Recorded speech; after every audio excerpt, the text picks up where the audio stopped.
I'm Dee. And I'm Chelsea. And this is Postpartum Uncut. This is our safe space to talk about all the things that happen after you have a baby. The good, the bad, the ugly, the cute, all that. Yes, so today we're going to focus on the topic of one-parent household versus a two-parent household and just kind of what that looks like, different perspectives, and kind of what our experiences have been with those subjects. Before we get started, Dun, dun, dun, dun. Y'all know what time it is. Mocktail time. Cheers.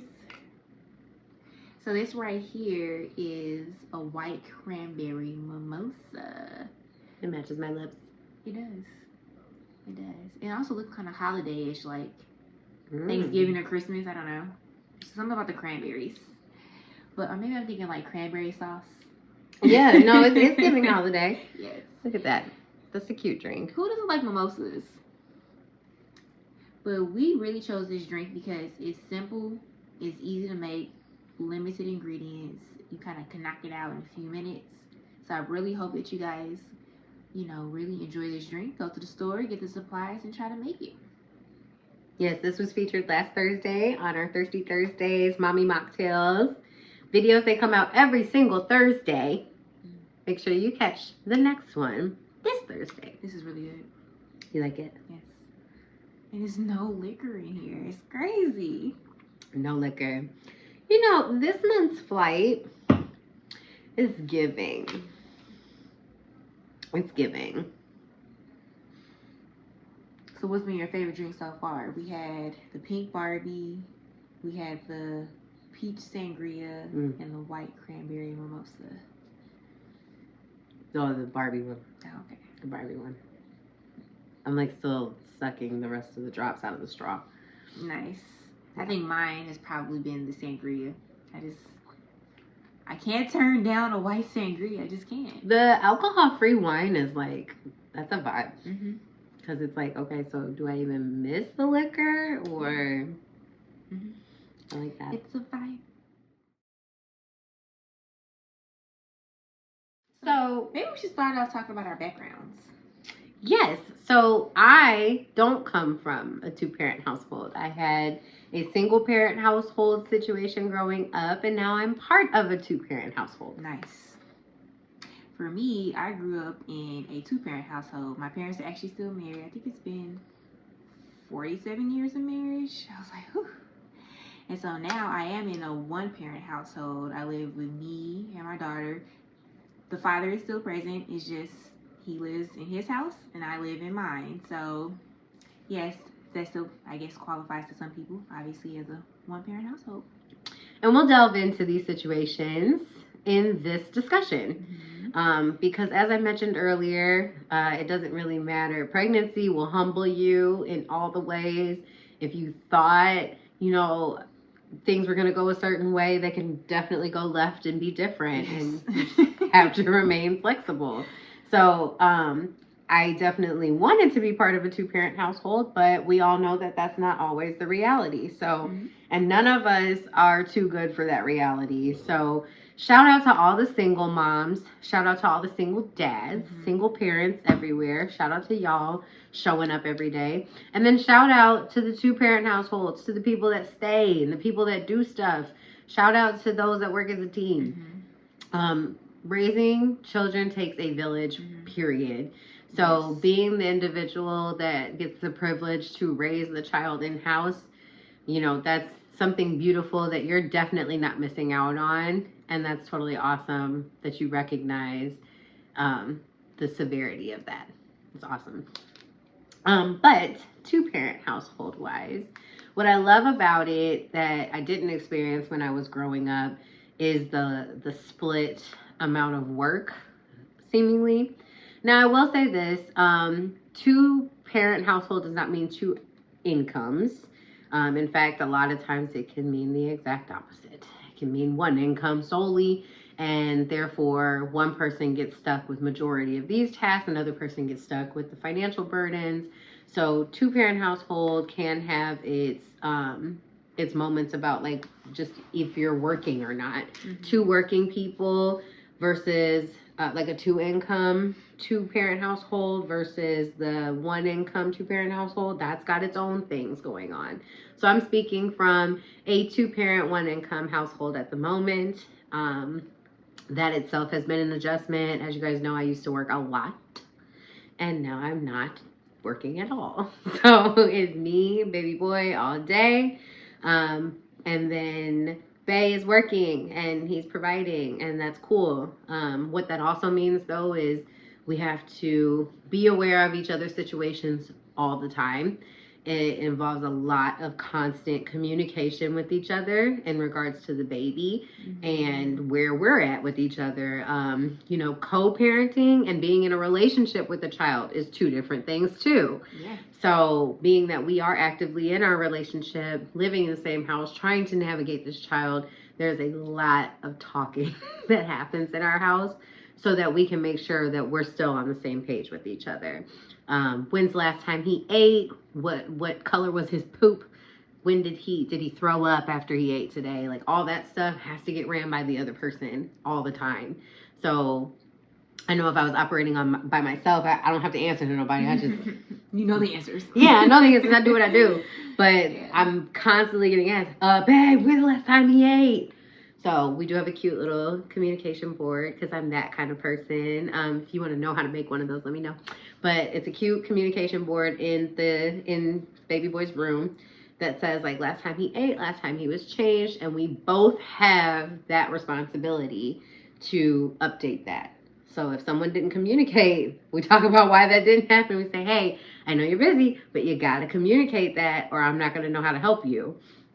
So it was a lot of communication.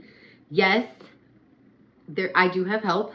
I feel like people hear 2-parent household, if they're a single parent household especially, and they go, oh, you have help. I'm like, yes, I do.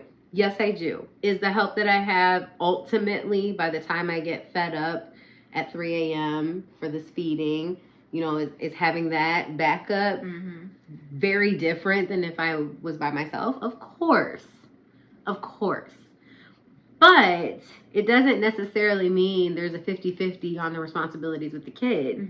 There's reallocated energy.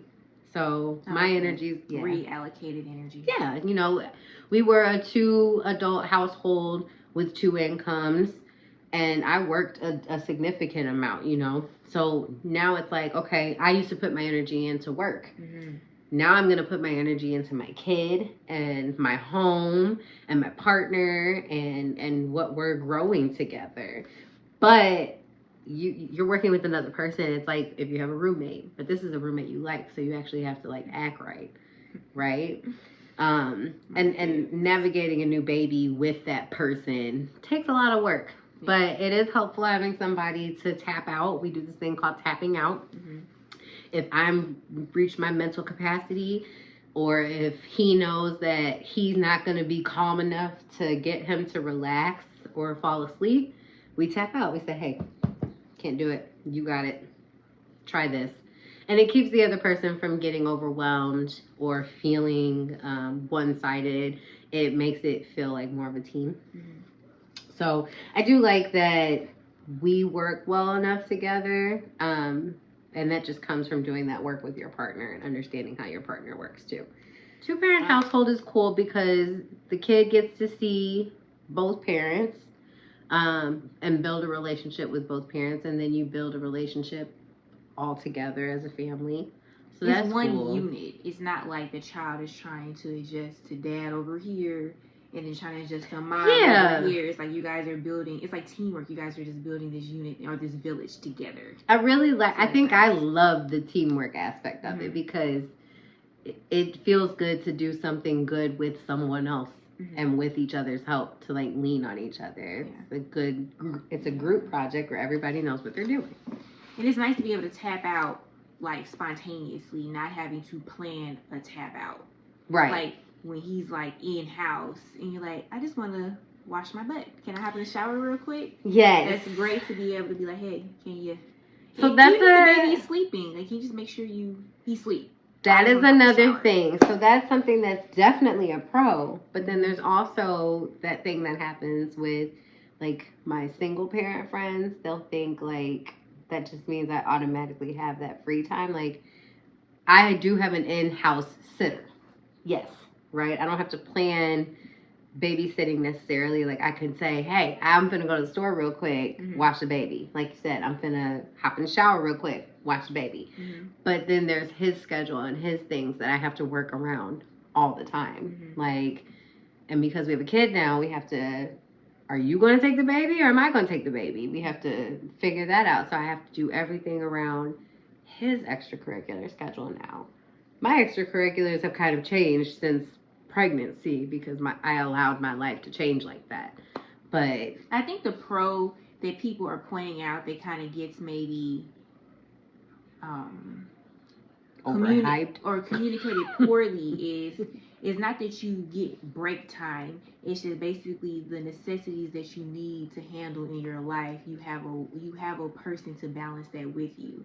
Like for a person that's in like a single parent household, there is no let's talk about who's going to take the baby to the store. Right. It's you have to take the baby to the store. All the time. So I think that's what people are pointing out. Like you guys have options as to how you want to plan your day, and with somebody that doesn't have another person to bounce off of like the ideas, there it is what it is. Like there is no planning. You know that the baby is stuck to you like glue.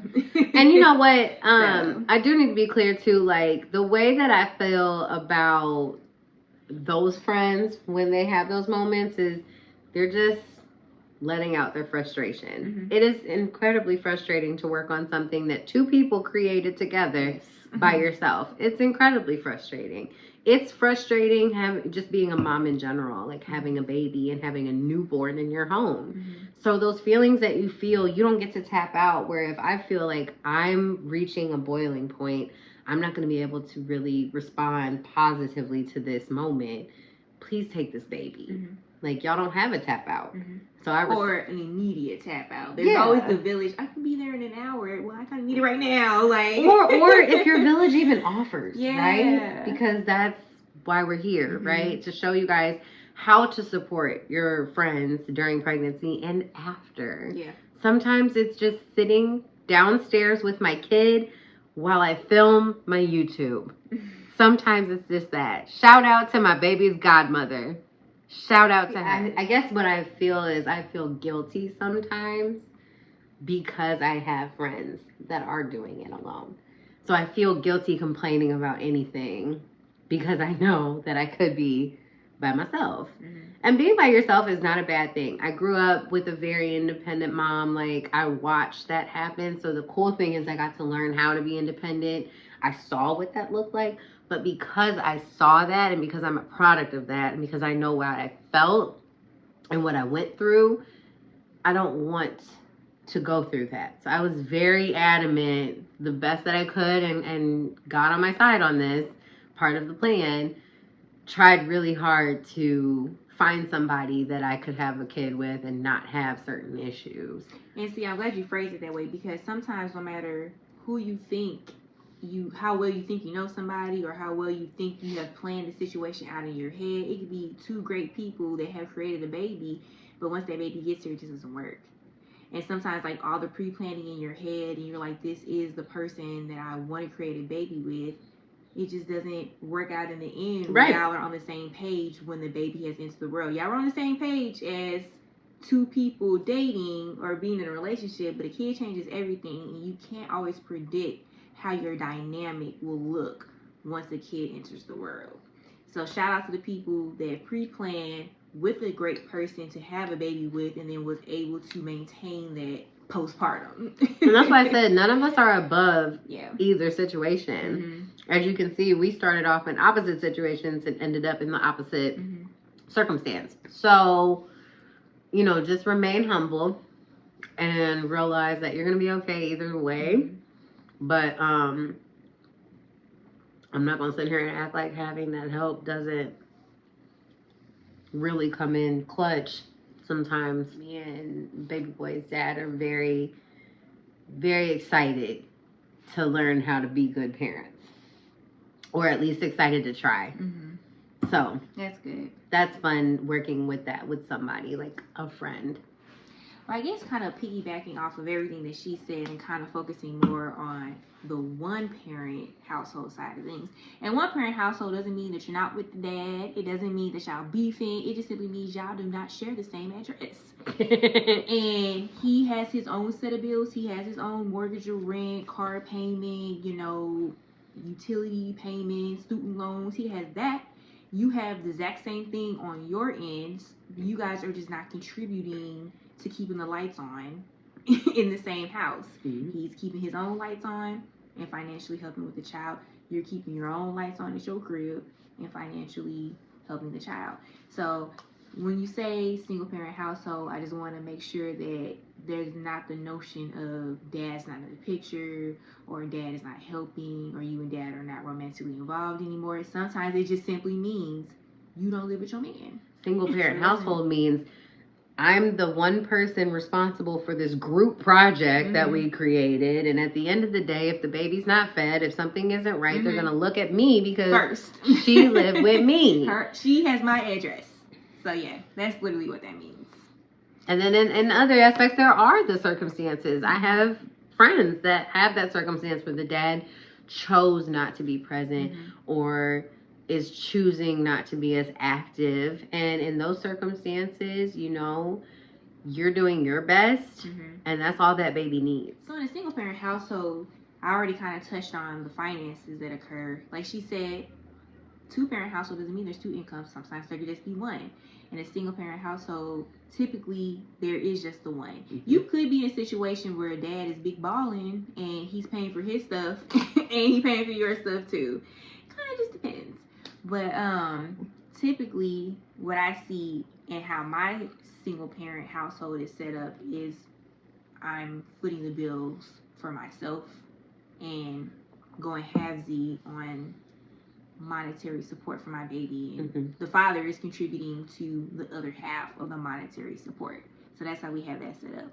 Now when it comes to decision making, there's a lot of unilateral decisions made because she's in my house 24/7 mm-hmm. as far as like day-to-day activities, like he'll come do XYZ blah blah blah, but it's like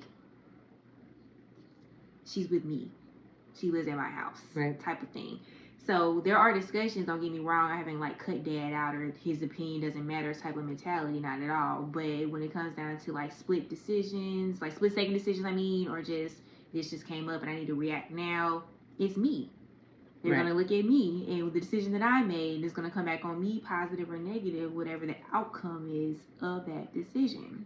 Mm-hmm. On the flip side, in a single parent household, there's the no tapping out. I don't have anybody to tap out with. Like, if I want to take a shower and baby girl's crying her head off in the background, I can't take my shower right now. I gotta walk around funky. After I just left the gym, all I want to do is take a shower. I just want to take a shower. And I can't do it right now. But, in a 2-parent household, and there's times when she probably can't do it either. If the dad's at work and she's by herself with the baby, then she can't tap out either. The reality of that is I don't get to take a shower when I want to. And explaining to dad that I put the baby in the bathroom with me mm-hmm. while I take the shower and why he doesn't do that is a whole nother situation. But mm-hmm. I eventually get to take my shower. Yeah. You would have to just wait until they're asleep enough mm-hmm. and you're fed up. Yeah. Because if you really know, they could be asleep the minute you get in that shower. The minute you get in the shower. Yeah, literally. Yeah. And she said, we try all the remedies. Like, she has a chair. I put the chair in the door of the shower where she can see me. Mm-hmm. She'll still be crying her head off sometimes. I'm like, yo, little mama, I'm right here. You can see me. So it's just those moments too of where a tap out would be nice, just to do basic things. I'm not trying to go to the mall. I'm not trying to go get drinks with the homegirls. I just want to take a shower. I just want to brush my teeth. I just want to eat my sandwich that I've been trying to eat for the last 2 hours. So having that extra person to just be like, hey, I need a break. I need to step away for 30 seconds is nice. And in a 1-parent household, that's just not a reality of the thing either. Well, and then you hear all the things that she listed that can make you overstimulated. In a 2-parent household, like I said, there's constant communication. You have to be super in check with your emotions. Mm-hmm. How I communicate that I'm overstimulated. I have fed this baby. I couldn't take a shower. Without spazzing out. Without spazzing out and saying like, okay, wait. You don't ever help. Yeah, like, no, we're not. And I can't tell a false truth like that. Like, father is super active, super supportive, has been incredible my entire journey. Doesn't deserve to be spoken to like that, right? So I have to really check myself and say, why am I so upset? I'm overstimulated. Hey, it's been a day. I haven't been able to eat. I haven't been able to do anything. I couldn't even take a poop by myself. I need to sit in the tub for 40 minutes. Yep. And I don't want to hear anything. Can you help me do that? Do not say my name. Like, y'all don't get the opportunity to say that to people, but y'all also don't have to explain yourself all the time. Like, constantly explaining how I'm feeling, what I'm thinking to make sure it's not misconstrued.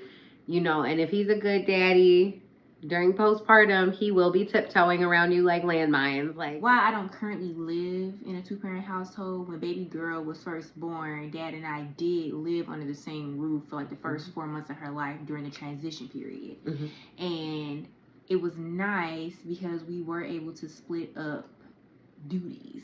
Like, I did tackle most of the cooking. However, I didn't wash not one dish. Like, he would wash all the dishes, and he would wash all of her baby bottles, get the steamer going, all of that. And so we were kind of able to do a lot of tapping out with that.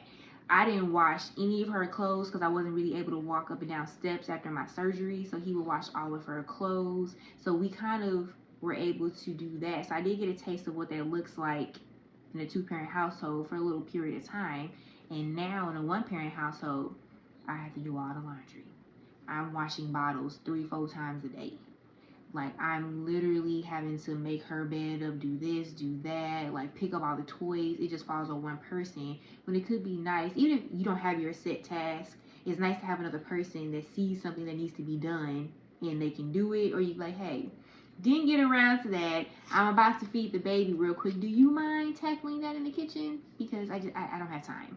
So it is nice to be able to kind of like tap out and then utilize the other person for help because it's teamwork in a single parent household. And I want to be clear, there is teamwork depending on your circumstances. Like, you can work well with somebody that does not live in the house with having good communication. Yeah, like co-parenting. Yeah. Or even like, I don't know, because co-parenting kind of sounds like you're not in a relationship, but you can be in a relationship and be like, hey, okay, so we're going to do this. Can you help me do this on Wednesday? Y'all can have good communication, but it's like the day-to-day activities fall on whoever's house that the baby lives in. Right. Picking up toys, doing all this other stuff. That's me. So, pro tip for everyone, because I'm full of these.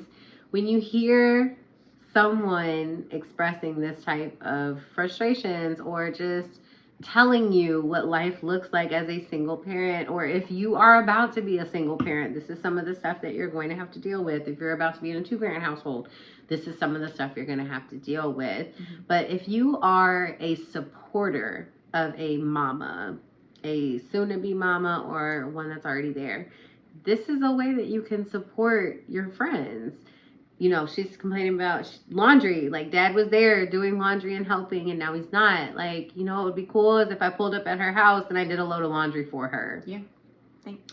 Or at least even, like, the first 8 weeks is boot camp, right? I personally think we should normalize your friends coming over and doing that stuff. So, you know, it takes a little bit of listening and hearing where people would really appreciate help. And then asking, is there some way I can help you with laundry? Is there some way I can help you get this done easier? Would you be able to put your laundry outside your door for me on Monday and I do it at my house and bring it back to you Tuesday? Like, I think that's the key, is helping people how they need to be helped. How they need to be helped, not the way you want to. It's kind of like in a relationship where they have like the 5 love languages, Mhm. and your love language may be acts of service, and then somebody else's love language could be like quality time. It's very easy to slip into the habit of kind of, I don't know, putting your love language off onto somebody else because that's what you want, but that's not how maybe they want to be shown love. Same thing postpartum. You have an idea of how it would be dope to help somebody, but that may not be the most efficient way to help somebody. And if you have the means to help them how they need to be helped, then that's kind of how you need to step outside of, okay, this is my plan, but they actually need me to do this. So let me kind of reroute what I was going to do and do what they asked, because they're going to appreciate that so much more. So with that being said, let's do this. The top 3 things that you would appreciate your support system or anybody that wants to support you doing for you as a single parent. Because as a 2-parent household, I like that your people came over and let y'all go to sleep. Mm-hmm. We love when Momo comes over. Like one day I'll probably act like I did actually like go away and do things the last time she came over. I'm like out of the need to socialize with her. But for a 2-parent household, cook us food, cook dinner. The first 8 weeks, we don't want to cook. I've been gone. The groceries are all jacked up. I guarantee it. Nothing's made. I guarantee you 90% of the house don't know how to make nothing. Like, cook some food. Okay, number 1. Number 2, come over here and clean something or hold the baby so that I can sleep. But don't come over here to hold the baby and be in my way. Okay? All right. Number 3 would be if I got a coupon from everybody at the baby shower for 1 kid-free night. If I got 1 coupon from each person, set. That's date night for the whole year. That's nice. Yeah. What would my top 3 be? The sleeping part, like she said, that actually was a routine. My dad's off on Thursdays. My mom was a stay-at-home mom my entire life, pretty much. So every Thursday, they would come over, and then her dad and I would go upstairs, watch TV till we fell asleep, and literally just be snoozing. Like, they would literally stay the whole evening. They would come at like 5. They would bring us food. That was like Chinese food day. They would come, bring us some Chinese food. We would eat and be knocked out till like 11, and then I get the phone call like, "Hey, Chels, all right, we about to leave. Come get your baby." Come get the baby. Like, great. We would look forward to Thursdays. That was just like, oh my gosh, it was just so great. Mm-hmm. I think number 2 for me would be laundry. It's just, it was hard enough keeping up with my own laundry as a single person. Like, when I say single person, just like I living by myself, no kid, no man lives with me, I live by myself. Because I'm a nurse. We go through scrubs out the wazoo. I go to the gym 3, 4, 5 days a week. So you have all of the gym clothes and all of the nursing outfits. Anybody that knows, y'all know. That's already enough laundry in and of itself. Then we're just talking about regular clothes. I would always be washing scrubs, gym attire, and my regular clothes. Like, I was doing laundry 2 or 3 times a week. Now you talking about, hey, baby, you know how many bibs I go through in one day? How many bibs I go through in one day? And now she's teething. I go through like 10 bibs in a day. So it's like, my mom always comes over and just does the laundry. And I'm like, Thank you. And like I said, when he was at the crib, he knew my laundry specifically, because I'm pretty particular, like, about my laundry. But he would do baby girl's laundry. But doing the rest of the laundry? Which is great. He did his own, and then he would do hers. Yeah. Great. I don't have anything to say. That's something. Only thing I ask is just take my laundry to the basement, because I can't carry more than, like, this amount of weight, and I'll make my way down there and do it myself. Right. Number 3...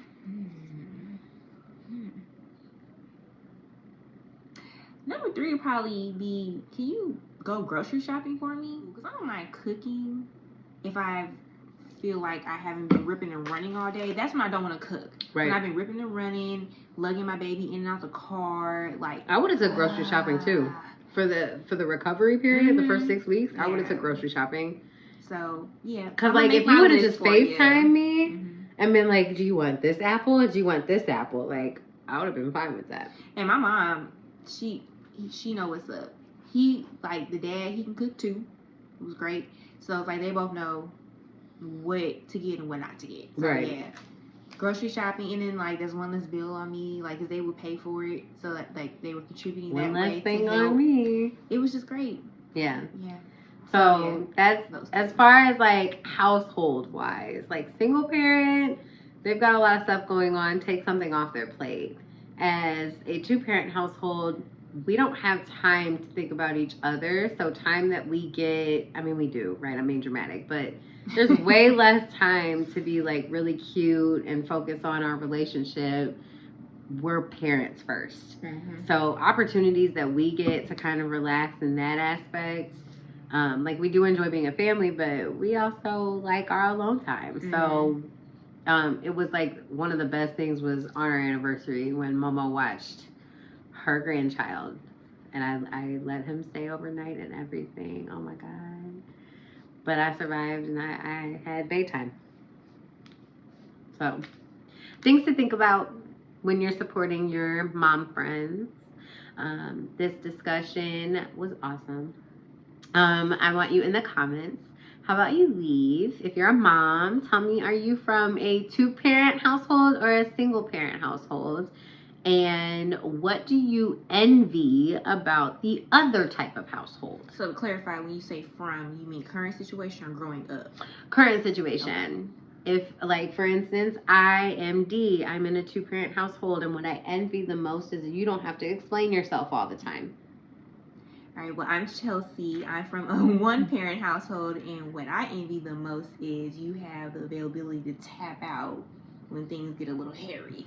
All right, guys, thank you so much for tuning in. Stay with us for Thirsty Thursdays, and then next Tuesday is our next discussion. Love y'all. Bye.